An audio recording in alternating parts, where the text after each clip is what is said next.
Hello student, एचटीटी classes के online portal पर आपका स्वागत है। मैं जितेंद्र पांडे आज आपके लिए बहुत ही खास वीडियो लेकर आया हूं, जो कि हमारा सोल्डरिंग से है। आइए समझते हैं सोल्डरिंग के बारे में। सोल्डरिंग क्या होती है और कैसे इसको किया जाता है। सबसे पहले मैं आपको बताना चाहूँगा कि जो स्टूडेंट हमारे चैनल पर नए हैं वो सभी चैनल को सब्सक्राइब कर दें और बेल आइकन पर क्लिक करें, ताकि सारी वीडियो आप तक पहुँचती रहें, और सभी वीडियो को लाइक और शेयर ज़रूर कीजिए।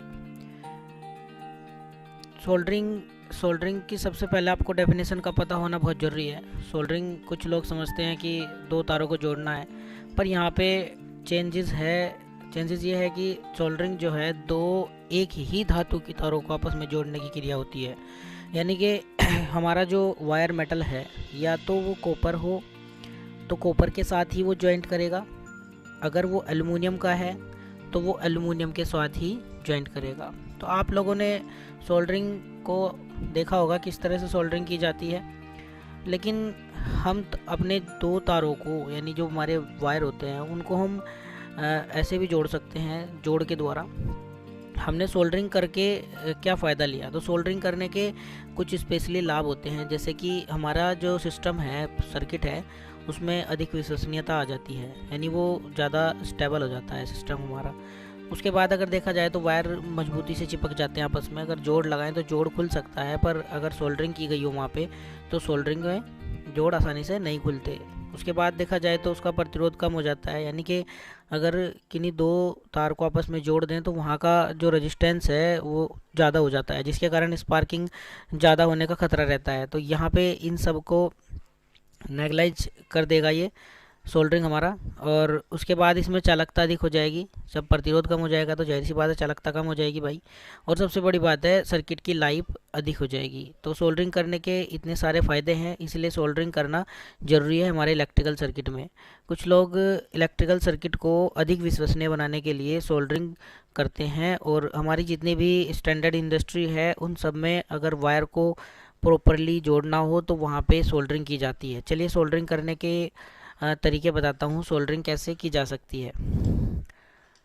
हम इलेक्ट्रिशियन ITI TG2 वाले सोल्डरिंग अपने एक आयरन सोल्डर के द्वारा करते हैं। वैसे तो देखा जाए, अगर एक इलेक्ट्रॉनिक्स लैब में सोल्डरिंग की जाती है तो इलेक्ट्रॉनिक्स लैब में सोल्डरिंग जो है सोल्डरिंग गन के द्वारा की जाती है, पर सोल्डरिंग गन को एक स्पेशली स्थान पर रखा जाता है, और इलेक्ट्रिशियन में हमारा वर्क प्रॉपर एक जगह का नहीं होता, हमें किसी भी जगह अलग अलग जगह काम करना पड़ सकता है। इसलिए हम सोल्डरिंग गन का ना इस्तेमाल करके हम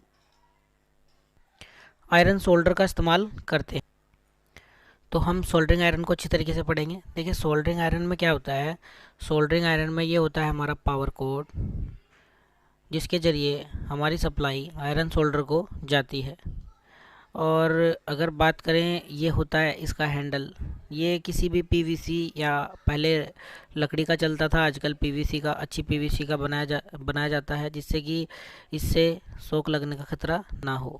उसके बाद इसकी बात करते हैं तो ये होता है हमारा एलिमेंट वही हमारा नाइक्रोम और टंगस्टन नाइक्रोम के तार से मिलकर बना होता है, और इस चीज़ को बोलते हैं टिप। अब इस टिप से हम यहाँ पर सोल्डरिंग लेकर के सोल्डरिंग की जाती है।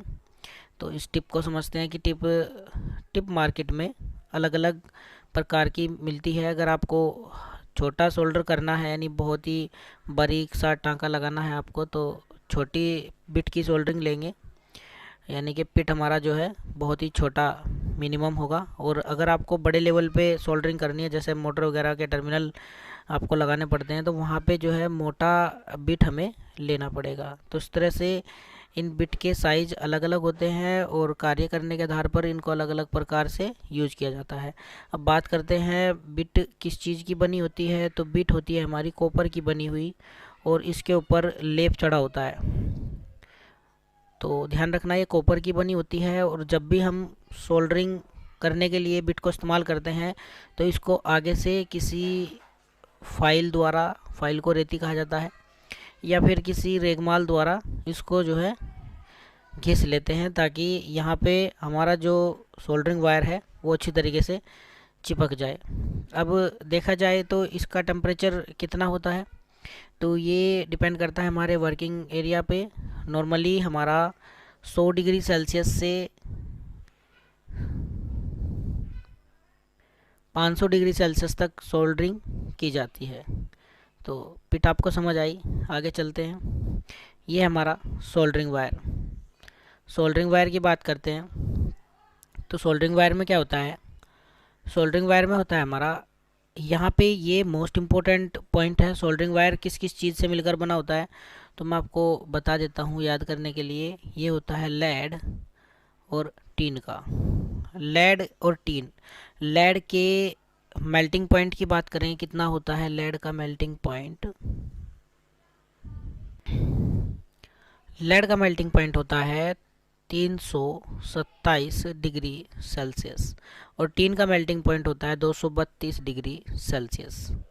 तो आपने देखा होगा लेड का मेल्टिंग पॉइंट ज़्यादा दिखा रहा है और टीन का मेल्टिंग पॉइंट थोड़ा सा कम है।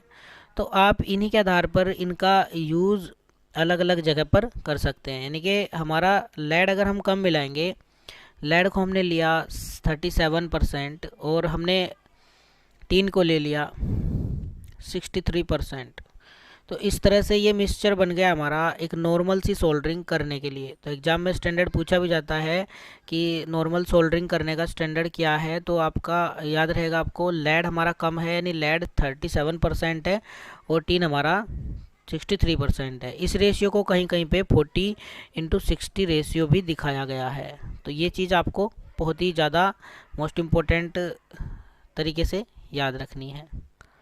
अब बात करते हैं थोड़ी सी मीडियम सोल्डरिंग की। तो मीडियम सोल्डरिंग में 50-50% यूज़ कर लेते हैं लेड और टीन को मीडियम सोल्डरिंग में। अच्छा, आपको एक बात समझ आ रही है कि जितना ज़्यादा हम लेड का वैल्यू बढ़ाते चले जाएंगे, लेड की क्वांटिटी बढ़ाते चले जाएंगे, उतना ही हमारा सोल्डरिंग हाई टेम्परेचर पर मेल्ट होगा। तो आपको ये याद रखना है कि नॉर्मल सोल्डरिंग हमारी कम टेम्परेचर पर हो जाती है, मीडियम सोल्डरिंग उससे थोड़ा ज़्यादा टेम्परेचर पर होती है और हार्ड सोल्डरिंग हमारी सबसे ज़्यादा टेम्परेचर पर होती है। हार्ड सोल्डरिंग से मतलब हमारा मोटर टर्मिनल इत्यादि को कनेक्ट करना। तो यहाँ पे हम इसको 60% ले लेते हैं प्लस 40% ले लेते हैं टीन, तो ये हमारी हो जाती है हार्ड सोल्डरिंग। तो इस तरह से हमारा सोल्डरिंग वायर का अलग अलग जगह पर यूज किया जाता है। सोल्डरिंग वायर के बाद हमारा तीसरा जो पॉइंट है वो है सोल्डरिंग पेस्ट।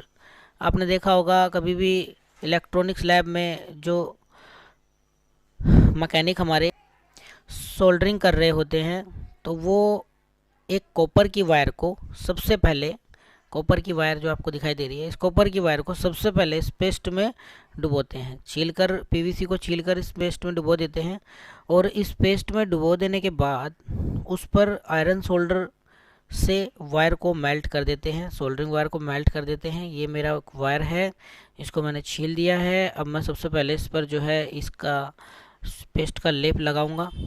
मैंने पेस्ट का लेप लगा दिया और फिर इस पर एक हमारा जो वायर होता है सोल्डरिंग वायर, उसको रखकर आयरन सोल्डर से हीट कर दूंगा। तो मैंने यहाँ पे आयरन सोल्डर से हीट इसको कर दिया। तो अब ये क्या होगा, अब ये स्पेशली हमारा इसी वायर की सतह पर चारों ओर पकड़ बना लेगा अच्छी तरह से।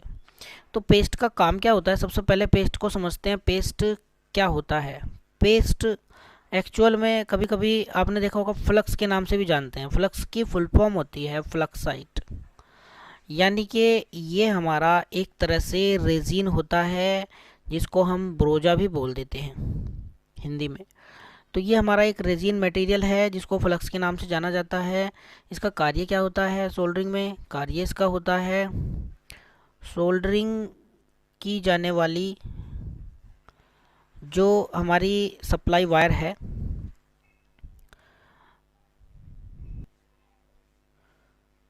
उसकी सतह पर सोल्डरिंग वायर को पूरी तरह से फैलाना। और इसका दूसरा कार्य होता है सोल्डरिंग में ऑक्सीडेशन बन जाता है, तो ऑक्सीडेशन की परत को हटाता है हमारे सप्लाई वायर से। इसका ये मेन कार्य हो जाता है। तो हमारा इसका कार्य हो गया वायर की सतह से ऑक्सीडेशन को हटाना और इसका दूसरा कार्य होता है सोल्डरिंग मटेरियल को सप्लाई वायर पर पूरी तरह से फैलाना। तो यहाँ पर इसके दो मेन कार्य हो जाते हैं। तो इन तीन चीज़ों से हमारी सोल्डरिंग स्पेशल की जाती है। अब मैं आपको एक स्टेप बता देता हूँ जिससे हम सोल्डरिंग को आसानी से कर सकते हैं। देखिए, सबसे पहले हमने क्या किया, सबसे पहले हमने एक कॉपर की तार ले ली जिसके ऊपर पीवीसी लगा हुआ है। हमने वो पीवीसी को अच्छी तरीके से छील लिया। छीलने के बाद हमने जो उसके अंदर से हमारी कॉपर की तार निकली हैं इनको थोड़ा सा रोल कर लिया, और रोल करने के बाद इनको किसी रेगमाल से या किसी ब्लेड से अच्छी तरीके से साफ़ कर लिया। अब इसको साफ़ करने के बाद हमने इसके ऊपर फ्लक्स लगा दिया, और फ्लक्स लगाने के बाद हम इस सोल्डरिंग वायर को यहाँ पर लेके गए और हमने आयरन से इसको थोड़ा सा हीट कर दिया। हीट करने से क्या होता है कि सोल्डरिंग का जो वायर है वो अच्छी तरीके से सप्लाई वायर के ऊपर मेल्ट हो जाएगा। अब ये मेल्ट जैसे हो गया, दूसरी वायर को भी इसी तरह से प्रोसेस में लाकर हमने इसके पास में जोड़ दिया, और इसके ऊपर पहले हम एक पीवीसी की रबड़ का स्लीव डाल लेते हैं। तो स्लीव डालने से क्या होता है कि जब हम सोल्डरिंग कर देंगे, सोल्डरिंग करने के बाद उस स्लीव को उसके ऊपर चढ़ा देंगे ताकि वो इंसुलेशन का कार्य करती रहे। तो इंसुलेशन को और अच्छे मजबूत बनाने के लिए हम उस पर पीवीसी की टेप भी इस्तेमाल कर देते हैं। तो इस तरह से हमारी सोल्डरिंग को अच्छी तरीके से मजबूती मिल जाती है। अब ये तो प्रोसेस थी हमारी सोल्डरिंग करने की। अब आगे चलते हैं हम डिसोल्डरिंग करना। डिसोल्डरिंग करना मतलब अब हमारे सोल्डरिंग को उस जगह से हटाना जहाँ पे हमने सोल्डरिंग कर दी है। गलती से सोल्डरिंग कर देते हैं या फिर हमें ज़रूरत हमारी ख़त्म हो जाती है तो वहाँ से हमें जोड़ को हटाना होता है, तो हम इस चीज़ को डिसोल्डरिंग बोलते हैं कि डिसोल्डरिंग करनी है। तो डिसोल्डरिंग के लिए हमारे पास सबसे पहला मटेरियल चाहिए होता है विक। विक क्या होती है? ये हमारी कॉपर के पतले तारों की पट्टी होती है बनी हुई।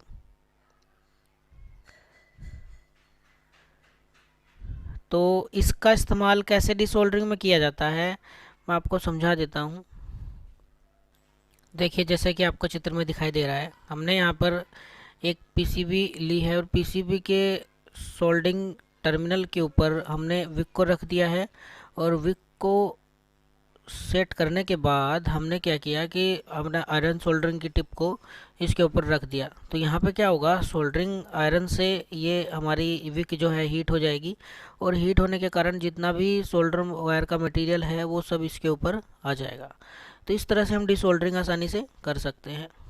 या फिर इसके बाद हमारा दूसरा मेथड होगा डिसोल्डरिंग गन द्वारा डिसोल्डरिंग करना। तो डिसोल्डरिंग गन में क्या होता है, एक एयर का प्रेशर होता है और आगे से वो हीट हो रही होती है। तो जितना भी हम पॉइंट को डिसोल्डरिंग करना है तो उस पॉइंट के ऊपर हम इस गन को लेकर जाते हैं और आसानी से उस मटेरियल को इस गन में खींच देते हैं। तो इस तरह से हमारी डिसोल्डरिंग हो जाती है।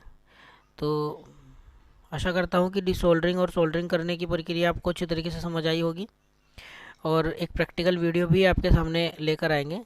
तो आज के लिए इतना ही। सभी को धन्यवाद।